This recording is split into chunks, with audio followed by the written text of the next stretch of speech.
La vertu de l'intelligence, c'est une capacité spirituelle à connaître, à discerner, à comprendre et appliquer la connaissance divine qui vient par la révélation du Saint-Esprit. Cette vertu de l'intelligence implique d'accepter la discipline et les enseignements de Dieu et à se conformer à ses principes. Donc, l'intelligence selon Dieu, c'est quelqu'un qui accepte la discipline et les enseignements de Dieu. C'est quelqu'un qui accepte de se conformer aux principes de Dieu. Voilà pourquoi je vous dis souvent que le sacrifice de Jésus à la croix n'annule pas les principes de Dieu. Au contraire, elle nous amène à comprendre les principes de Dieu. La vertu de l'intelligence t'amène dans la profondeur du cœur de Dieu.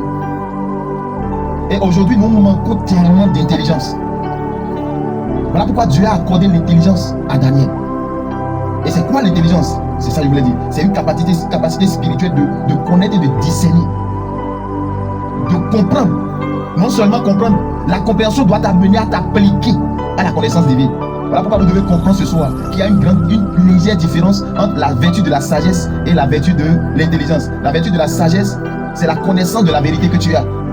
Et l'intelligence spirituelle te permet d'appliquer correctement la vérité aux différentes circonstances. C'est-à-dire tu peux avoir la sagesse, c'est la connaissance que tu as. Mais l'intelligence, lui, t'amène à pratiquer correctement ce que tu as connu. Donc tu peux connaître sans être intelligent. Et c'est dangereux. Et plusieurs d'entre nous là, nous nous asseyons sur nos connaissances humaines, sans pratique. Et la Bible dit, ne vous bornez pas seulement à écouter, ne vous bornez pas seulement à lire la parole, mais quand vous écoutez, vous lisez, vous méditez, allez appliquer la parole. Donc la vertu de l'intelligence de Dieu, après avoir reçu une révélation, une connaissance donnée de Dieu, t'amène maintenant à pratiquer ce que tu as connu. Donc si tu ne pratiques pas ce que tu as connu, Dieu te dit que tu n'es pas intelligent. Tout ce que tu reçois comme révélation et que tu n'appliques pas, Dieu dit que tu n'es pas intelligent. Est-ce que nous cherchons Dieu? Aujourd'hui, je te dis la vérité, personne ne cherche plus Dieu. Tout ce que nous voulons là, nous cherchons l'argent plus que Dieu. Nous cherchons nos propres intérêts. Et Dieu dit que nous ne sommes pas intelligents. En cherchant tes intérêts, en cherchant ton argent, ton propre argent, tu seras surpris d'être volé, d'être braqué, violé, truandé. N'oublie pas, d'argent, dit ici, dit quoi? Le voleur ne vient que pour voler, dérober et tuer. Donc en cherchant quelque chose sans Dieu, tu risques d'être volé. Donc tu n'es pas intelligent. Donc celui qui est intelligent, est-ce que j'ai dit de ne pas aller travailler? Mais non, je n'ai pas dit ça. Je n'ai pas dit de ne pas aller chercher du travail. Mais nous devons appliquer, même dans notre travail là, en travaillant, nous devons nous appliquer à rechercher Dieu. C'est de l'intelligence. Celui qui cherche Dieu, c'est celui-là qui évite d'aller là où Dieu ne veut pas qu'il aille. C'est la personne qui reçoit la révélation de la connaissance de Dieu et s'applique. Si Dieu te dit ne te mets pas en colère et tu ne te mets pas en colère, il dit que tu es intelligent. Cela implique la discipline. La discipline, pardon. Beaucoup d'enfants de Dieu ne veulent pas être disciplinés, mais ils veulent la gloire de Dieu. Ça ne marchera pas. La gloire de Dieu dans le royaume, c'est la discipline. C'est la discipline, c'est l'hiérarchie. Il n'y a rien de désordre dans le royaume de Dieu. Et nous devons accepter les enseignements de notre Seigneur Jésus-Christ et nous conformer à ses principes. Maintenant, aujourd'hui, au détriment de la grâce, on viole les principes et nous disons que nous sommes sous la grâce. Ça ne marche pas comme ça. La grâce n'a jamais annulé les principes de Dieu. Et celui qui s'applique aux principes de Dieu, Dieu l'appelle un intelligent. Voilà pourquoi il le dit, pour aller encore plus loin dans le livre de Romains chapitre 12, verset 2. Il dit, ne vous conformez pas au siècle présent.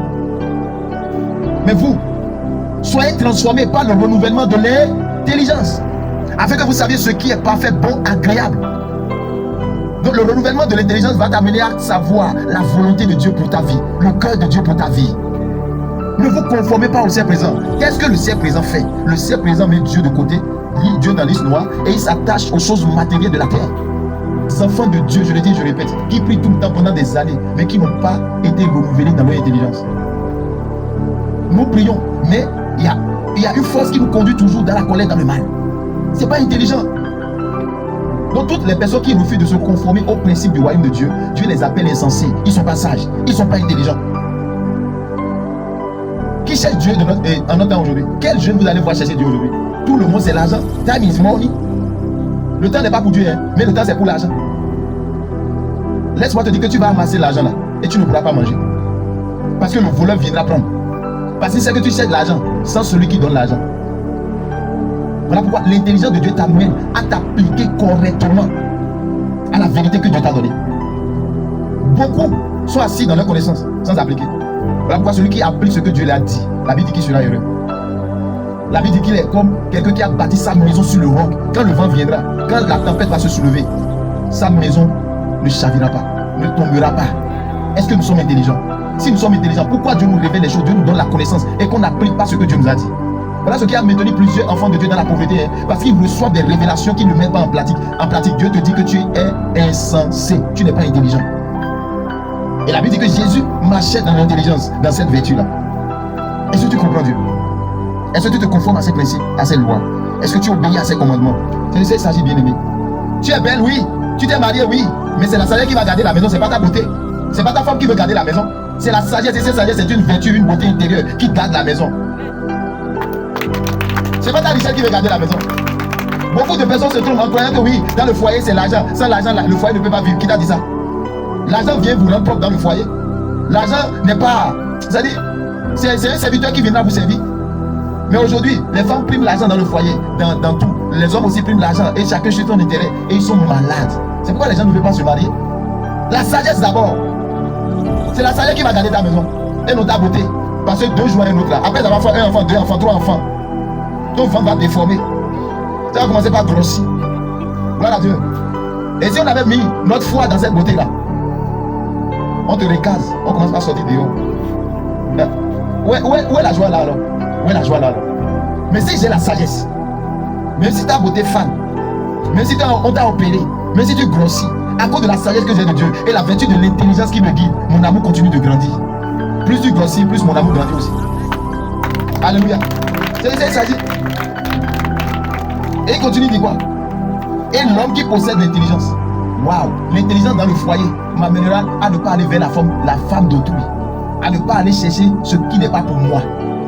Et c'est cette intelligence qui va garder. Il dit Dieu a bâti le monde avec la sagesse et a affermi le monde par son intelligence. Oui, nous ne recherchons pas. Le monde vit à cause des vertus de Dieu. Tout est vertueux. Que tu sois musulman, que tu sois païen, c'est un principe de Dieu. Est-ce qu'il a dit que c'est un principe des enfants? Et ça dit des chrétiens. La terre c'est pour les chrétiens. La terre c'est pour les chrétiens. Donc toutes les personnes qui ne sont pas en Christ ne sont pas enfants de Dieu.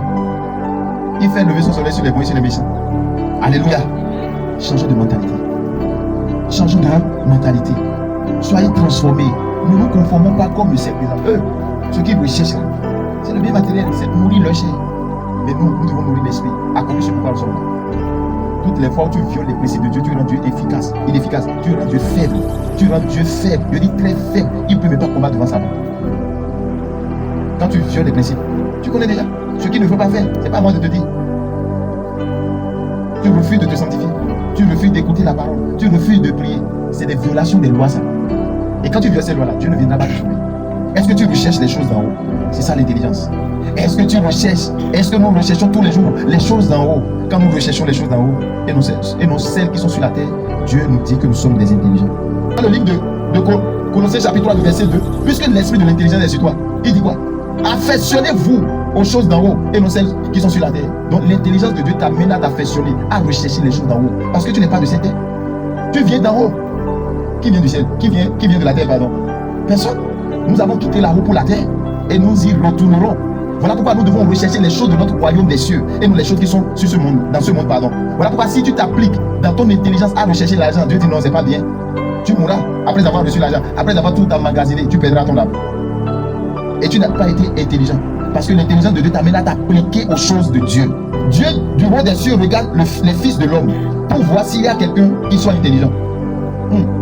Dieu recherche parmi les fils de l'homme quelqu'un qui soit intelligent, qui cherche Dieu. Tous sont égarés, tous sont pervertis. Il n'en est aucun qui fasse le bien, pas même un seul. Donc celui qui ne recherche pas de Dieu dit que la personne est égarée. Voilà pourquoi pour avoir la satisfaction à nos requêtes de prière, parfois c'est difficile. Nous devons appliquer notre cœur à rechercher Dieu. Voilà pourquoi il dit dans le livre de le livre de Matthieu 6, cherchez premièrement quoi? Le royaume de Dieu et sa justice. Et tout ce dont vous voyez, tout ce que vous voyez là, maison, tout là, vont venir après que tu aies cherché d'abord le royaume de Dieu. Il faut avoir le donateur que des dons. Nous voulons le don, nous refusons le donateur. La vertu de l'intelligence ne t'amènera jamais sur cette voie-là. Ne crois pas que tu es bête en ne te mettant pas vite en colère. Donc, je vous ai dit que les vertus de Dieu ne sont pas une faiblesse. Si tu penses que c'est une faiblesse, tu auras raté. Tu auras perdu. Par manque de vertu, beaucoup de personnes se sont attribuées des problèmes très difficiles, très compliqués. On s'est créé des problèmes pour rien. On s'est précipité pour faire ce qu'on ne doit pas faire. Regardez comment nous méprisons Dieu. Regarde Dieu, dans son intelligence, il se répand de faire le mal qu'il avait prévu pour nous. Dieu ne fait pas le mal, il a des principes qu'il a mis en place. Et par ces principes-là, si tu en fais une loi là, automatiquement, tu es en train de chercher le contraire. Parce que nous sommes dans un monde où il y a deux forces, la force du mal et la force du bien. Donc quand tu fais erreur de quitter le champ de quelqu'un là, tu tombes dans le champ de l'autre. C'est comme deux clôtures qui séparent deux personnes.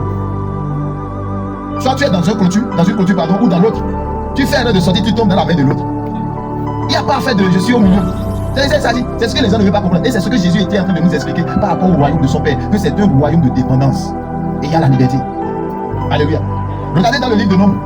La Bible dit que les enfants d'Israël ont fait ce qui déplut à Dieu. Et parce qu'ils ont fait ça, les Madianites sont venus les asservir. Ils ont violé un principe. Ils n'ont pas honoré Dieu. Ils ont continué à bâtir des autels de Baal, à adorer le faux Dieu. Or, c'est contre le principe de Dieu. Dieu s'est retiré. Et la main des Madianites est venue sur eux pendant 7 ans. Tout ce qui semait là, les Madianites venaient récolter les gros semences et les laissaient les miettes. Et ils mangeaient les miettes pendant 7 ans. Je crois que c'est le livre de Dieu, c'est pas Nombre. Et un jour, Gédéon s'est fâché. Il dit, mais où sont nos pères qui faisaient des miracles? Et c'est là qu'il a compris que c'est dans la maison de son père là, ils ont bâti des hôtels qui étaient contre Dieu. Que Dieu n'aimait pas, ils ont fait ce qui déplaît à l'Éternel. Quand tu fais ce qui déplaît à Dieu, tu donnes assez au diable dans ta vie. Dieu devient faible. Voilà pourquoi je vous dis que par la grâce de Dieu, ce livre de la faiblesse de Dieu va sortir. Dieu devient faible quand toi tu désobéis à ses principes. Mais tant que tu es dans le respect, dans la crainte, dans la vertu de l'intelligence de ses voies, même dans ça, fais erreur, Dieu te protège. Dieu est avec toi. Et il te relève. Mais si tu fais erreur de quitter le champ, c'est fini pour toi. Voilà Dieu. Ok, s'il y a un lion qui rôde autour de ta maison et que tu as des poulets, et que le poulet l'a fait erreur de sortie, est-ce que le poulet là va vivre?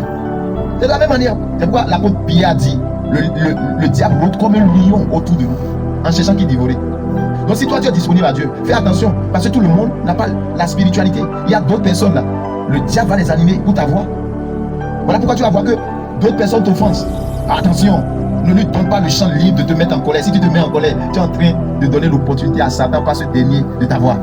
Nous devons nous repentir de nos mauvaises actions. Est-ce que ta mentalité a été renouvelée? La Bible dit que Dieu a parlé à Moïse. Moïse, le grand serviteur de Dieu. Dieu lui dit, ne te mets pas en colère, parle seulement au rocher. Moïse s'est mis en colère. Donc il a violé une loi. Il a touché à l'autorité de Dieu. Il a violé le principe de Dieu. Et quand tu violes le principe de Dieu, c'est fini. Tu n'es pas intelligent. Tu seras frappé. Et ça a coûté la mort à Moïse. Moïse n'est plus allé à la terre promise.